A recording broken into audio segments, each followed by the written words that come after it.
Hi. um,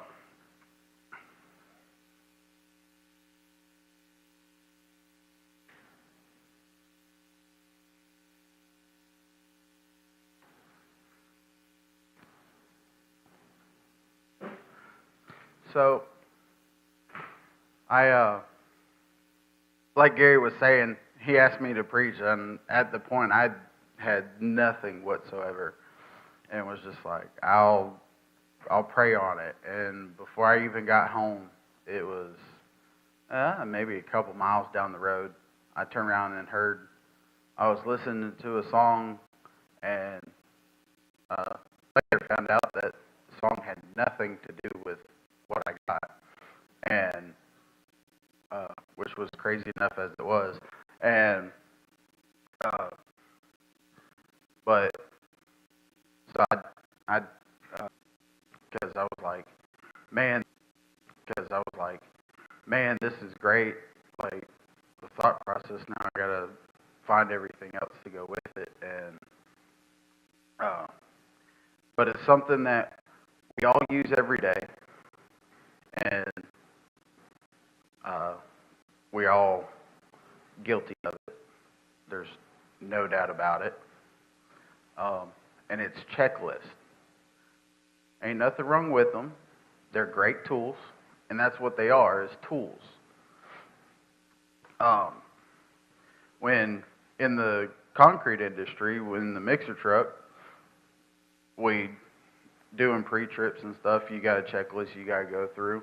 But there's ways to, when you have to slump a truck, which is wetting up the concrete, you got, for us, there's 3 different ways to do that, and every single one of them has their faults, but they're useful tools. You use each one and get you in the ballpark, but not just one tool by itself. And so checklists are great. We use them every day. I used it this morning leaving the house. Did I get the food? Did I get the kids? Did I get the wife? Is the dog put up? I mean, we all go through it. Um, and uh, in our Christian walk and stuff, we use it. And judging how your Christian walk on how you hit a checklist or not is not, it's not right. And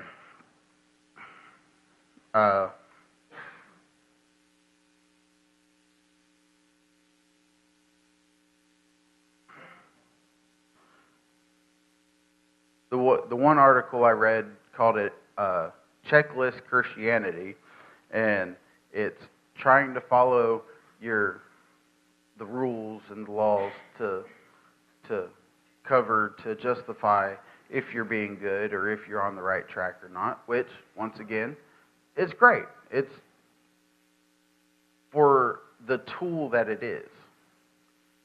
And we can get caught up in it. And I was talking to Bo about one of the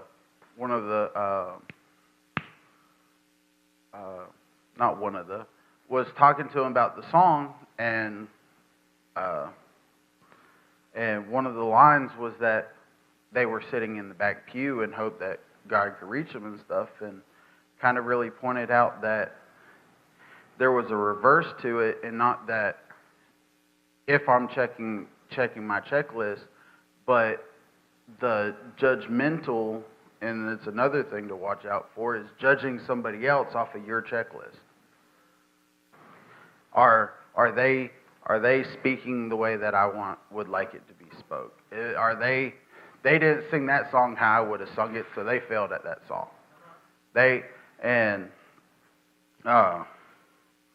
But with the traps of a checklist is you lose your heart. And turns a living relationship into a cold job. It brings stress and heavy guilt instead of peace. It makes people rely on their own strength instead of grace. And misses the true heart of loving God and others. If you would pull up Colossians 2:21 through 23 in the NLT.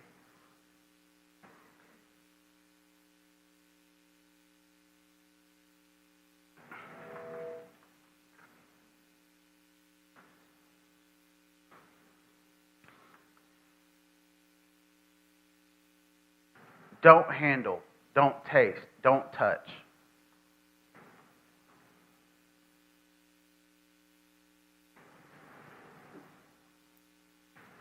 Such rules are mere human teachings about things that deteriorate as we use them. These rules may seem wise because they require strong devotion, pious self-denial, and severe bodily discipline, but they provide no help in conquering a person's evil desires. Switch that over to the Message. 21, and go back to 21. Such things sound impressive if said in it. I didn't catch the number. I'm sorry. Don't touch this. Don't taste that. Don't go near this. Sounds like a parent to their kid. Do you think things that are here today and gone tomorrow are worth that kind of attention? Come on.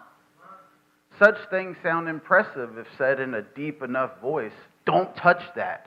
Don't go near that. Will you leave that alone? They even give the illusion of being pious and humble and ascetic. But they're just another way of showing off, making yourselves look impressive. Come on.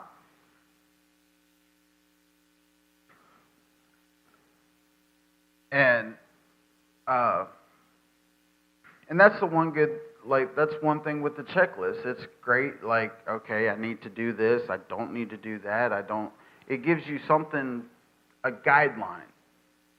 And, but the problem with it is it doesn't change the desire to do it. It doesn't change it being there. Or it doesn't change your heart into not doing something or doing something. It doesn't, if I want to get better at praying, so I'm going to start praying it. I'm going to make sure I pray every morning and every night and every meal. But another pitfall of doing a checklist is you lose your heart into it. And then, so it's, I got to do it. All right, dear God, thank you for letting me wake up. Amen. All right, I just checked that off my checklist. And then come over here and, all right, bless this food to my body. All right, I prayed for the meal. But it doesn't change the heart into actually praying and actually creating that conversation with God of what prayer is. And going back to talking about judging people off of your checklist. Are they doing the things on your checklist that you think that they should be doing? And if you go to Matthew 23 in the NLT. Then Jesus said to the crowd and to his disciples, the teachers of religious law and the Pharisees are the official interpreters of the law of Moses.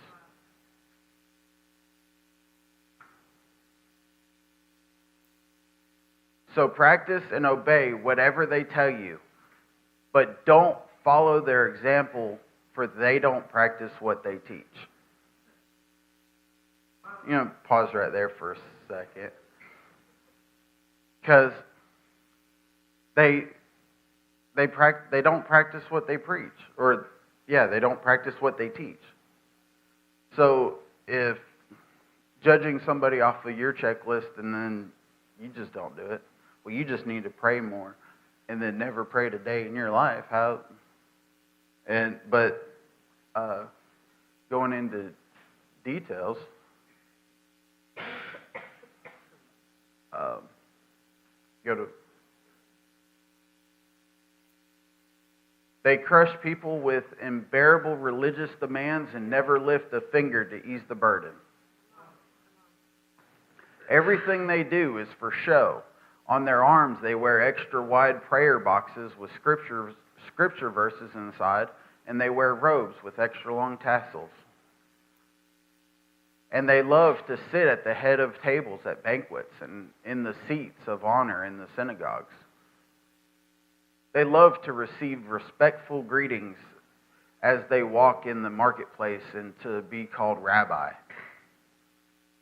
Don't let anyone call you rabbi, for you have only one teacher, and all of you are equal as brothers and sisters. And don't address anyone here on earth as Father, for only God in heaven is your Father. And don't let anyone call you teacher, for you have only one teacher, the Messiah.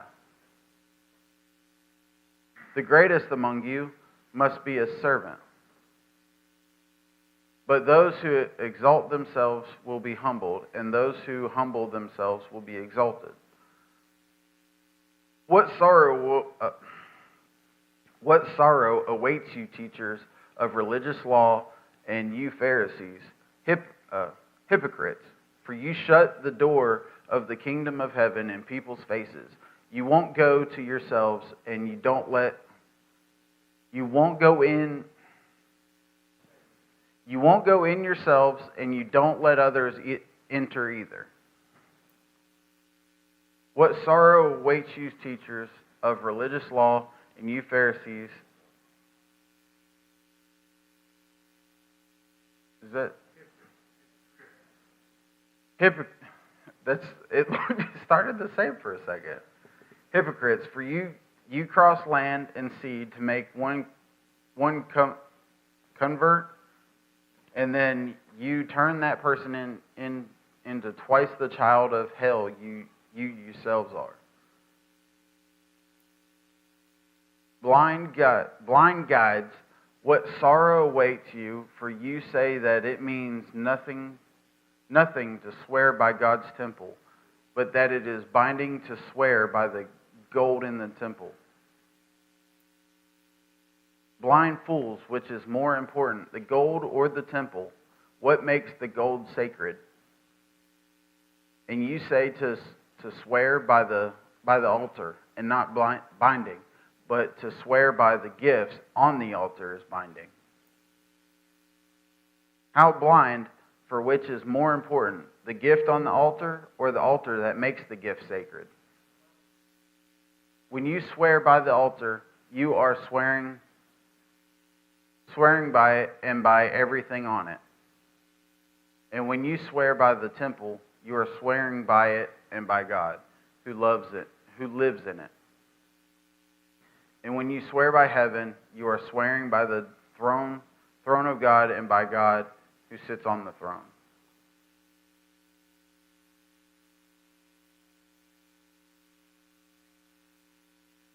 What sorrow awaits you, teachers of religious law, and you Pharisees, hypocrites, for you are careful to tithe even the tiniest income from your herb gardens, but you ignore the more important aspects of the law, justice, mercy, and faith. You should tithe, yes, but do not neglect the more important things.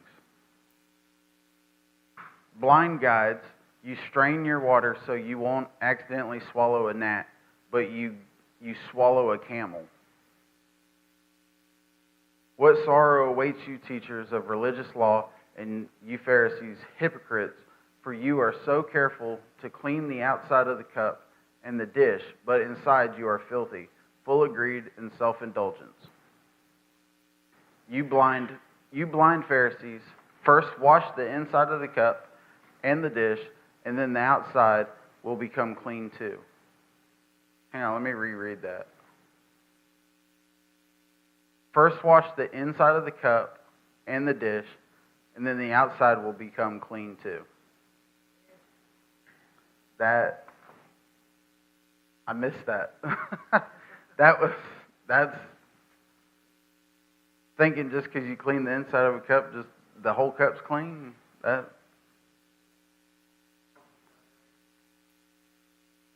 What sorrow awaits you, teachers of religious law, and you Pharisees, hypocrites, for you are like whitewashed tombs, beautiful on the outside, but filled on the inside with dead people's bones and all sorts of impurity. Outwardly, you look like righteous people, but inwardly your hearts are filled with hypocrisy and lawlessness. What sorrow awaits you, teachers of religious law, and you Pharisees, hypocrites, for you build tombs for the prophets, your ancestors. Build tombs for your prophets and your ancestors, and tombs for your prophets, your ancestors killed, and you lived in the days of our ancestors. We would never have joined them in killing the prophets. But in saying that, you testify against yourselves that you are indeed the descendants of those who murdered the prophets.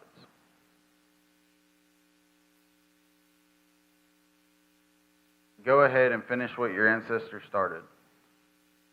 Snakes, sons of vipers, how will you escape the judgment of hell?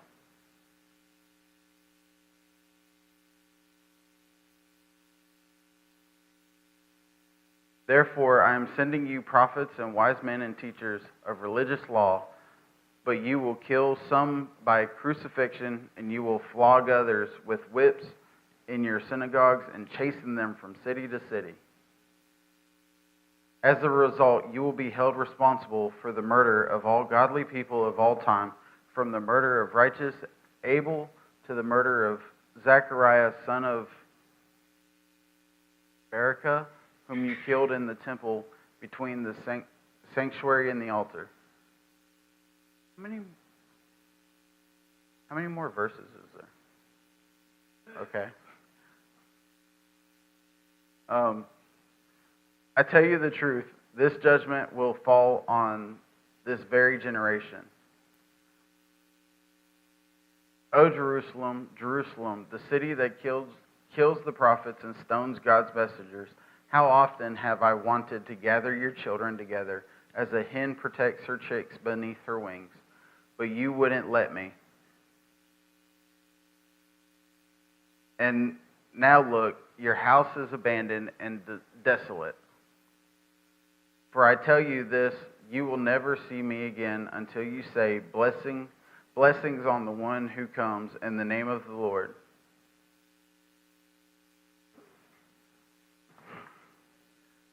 Go back to, I think it was 35.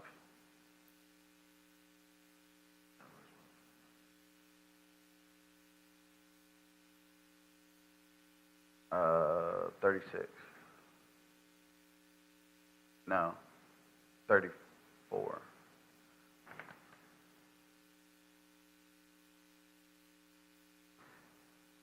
I'm sending you prophets and wise men and teachers of religious law, but you will kill some by crucifixion, and you will flog others with whips in your synagogues and chasten them from city to city. And I kind of ended up off track with going through it a little bit, but going back to Jesus warning about the Pharisees and stuff, and back to checklist, and like they're chasing other teachers that God sent from the synagogues and from city to city, and doing nothing on the checklist or the laws that they're supposed to be following and that they're teaching, and not doing what they're supposed to be doing. And so that's something that we ourselves got to watch out for, is if we're making sure that we're not trying to correct somebody off of what we think that should be. And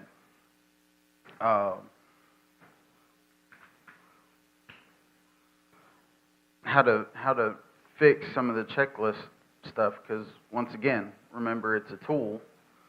So, and the problem with it is that the biggest problem is you lose your heart. You lose the love with it. We're called to a relationship with God. Once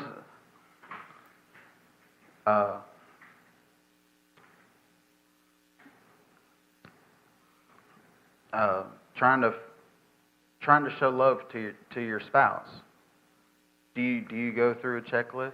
If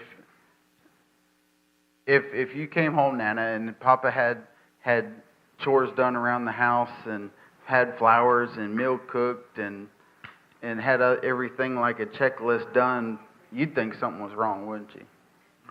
That.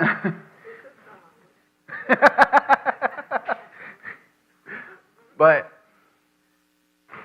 that trying to follow a checklist. Oh, I want to show my wife that I love her. So on the way home, I'm gonna go and I'm gonna make sure I buy flowers. I'm gonna make sure I'm gonna buy her some chocolates, and I'm gonna buy her because that's, well, let me see. They like, my wife likes this, so I'm gonna go and I'm gonna go pick this up, and then, but your hearts end up not in it because yeah. Well, and your heart's not in it because it's like, well, let me just go and buy this because that's, and I'm going to check it off the checklist, and then there's no love connection to it. Now, for me, if I went and bought my wife flowers on the way home, it'd be a little bit different because I don't always do that. So but it's if you end up doing something every day or every week because it needs to be done, the affection eventually, the first couple times, great. But eventually you fall into the trap, your heart's not in it, and then it becomes just the thing that you do, that it's just to get done and out of the way. And so we're called, with being called to have a relationship with God, trying to follow that checklist, trying to make sure I pray every day, trying to make sure, man, I got to read the Bible, so let me go and read this chapter. Let me go read this verse. Let me go. The commandments: you shall not commit adultery. You shall not commit murder. You shall not steal. You shall not covet. And whatever other commandment there may be are summed up in this one commandment: love your neighbor as yourself. Love does no harm to a neighbor. Therefore, love is the fulfillment of the law. So, if you're keeping up with the checklist, that covers, if you go back to 9,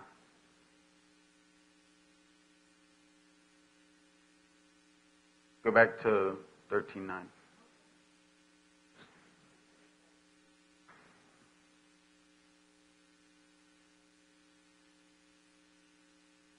There's 1, 2, 3, 4,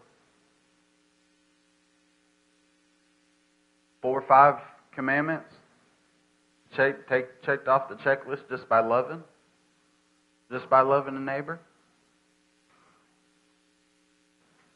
Oh,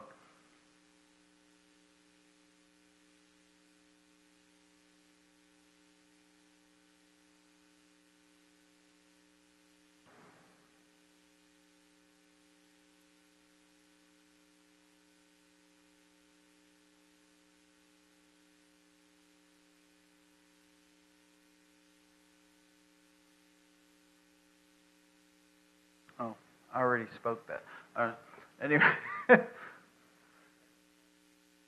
thought your hands at me. I already talked about I kind of got ahead of myself a minute ago because earlier I was saying that without love we can't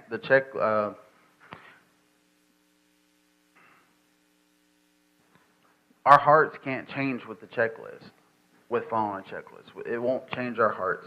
And then, so using love, it will it will help change the heart so that eventually that stuff will become automatic. It won't feel like a checklist. If we're doing it in love and we're doing it not just to check it off a box, then eventually we'll start doing it without even thinking about it. You're not going to bed going, oh, did I pray today? You be going down the road just, hey, God, just let you know how my day's going. So eventually with the love, those things are covered. And then if you go pull up Ephesians 2, 8 through 10 in the NLT.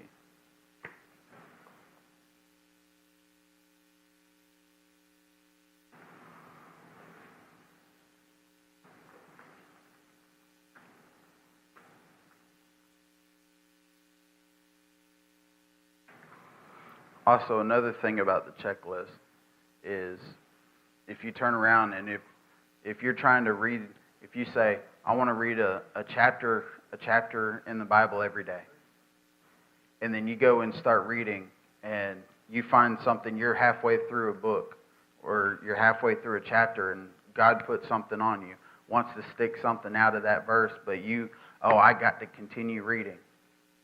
When it was about, Bo left out, I think it was about this time last year, we started reading in Matthew and got up towards the Sermon on the Mountain. And we're breaking it down and kind of just picking pieces apart and really looking into it. And just four chapters took us 3 months to get through. There was some days we didn't get through a verse. We get through a verse and started picking it apart, and next thing we know, 2 hours went by and the meeting was over. So if you try to push the checklist that I got to get this done, I got to get to this point, then you can miss God entirely. You can miss the opportunity that God's laying out for you. And Ephesians 2, God saved you by His grace when you believe, and you can't take credit for this. It is a gift from God. Salvation is not a reward for the good things we have done.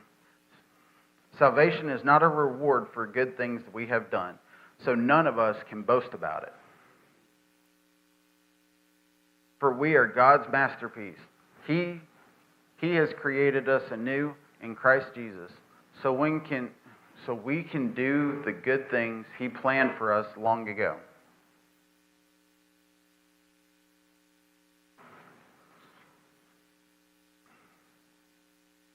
That right there, God's love for us, no strings attached. And this checklist doesn't matter. Because when we get to heaven, you could go, hey, I checked all these off my checklist. I've checked all these boxes. But the heart wasn't in it.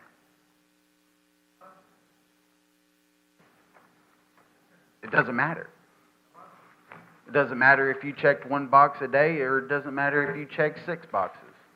It says it right there on verse 9. It says, salvation is not a reward for the good things that you've done. So none of us can boast about it.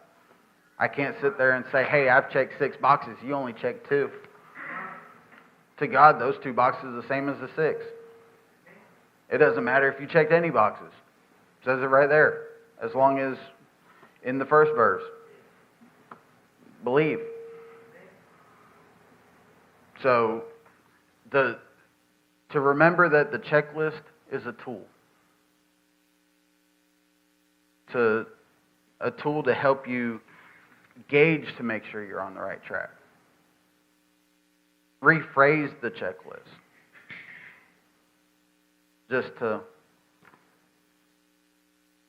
But give it to God too. Just give the checklist to God. And just think, maybe I need to pray more. God, am I not praying enough? Give it to God. Love God and have that relationship. Hey, cross my mind. Pray. Hey, cross my mind. Read something. Have the conversation with God and let God show you. Because it's a relationship. Somebody can't tell you. I can't tell Libby and Gary how to have their relationship. They got a great relationship. So, Nana, Papa,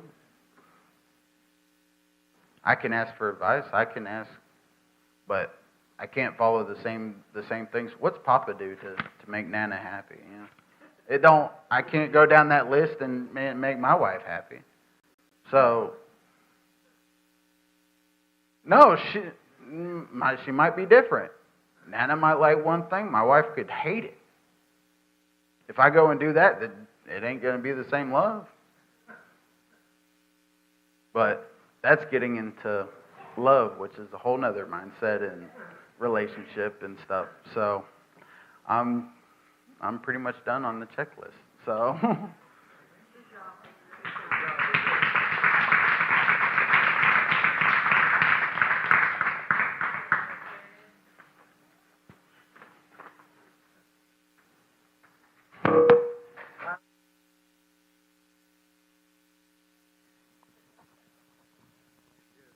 good job, brother. Enjoyed that.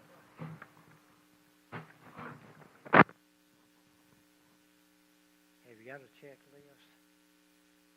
And sometimes, BJ was talking about checklists can actually, especially if somebody else is comparing their checklist with your checklist, it can make you feel bad. Make you feel like dummy. You understand what I'm saying? Well, I prayed 3 times today. How many times did you pray? Well, when I was running around the car, I said, God, this thing is trying my faith. You understand what I'm saying? But checklists are good. I've got one every now and then because I've got stuff I've got to do. But sometimes I don't get to it. My motto is, there is another day. Even Jesus said, don't worry about what's going on tomorrow, because you got enough to worry about today.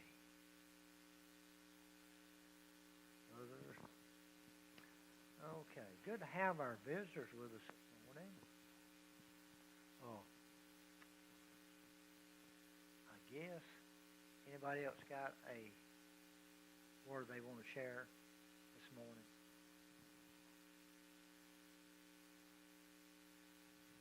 Alrighty. I guess we can all gather up, pray, and we're dismissed. And there was some.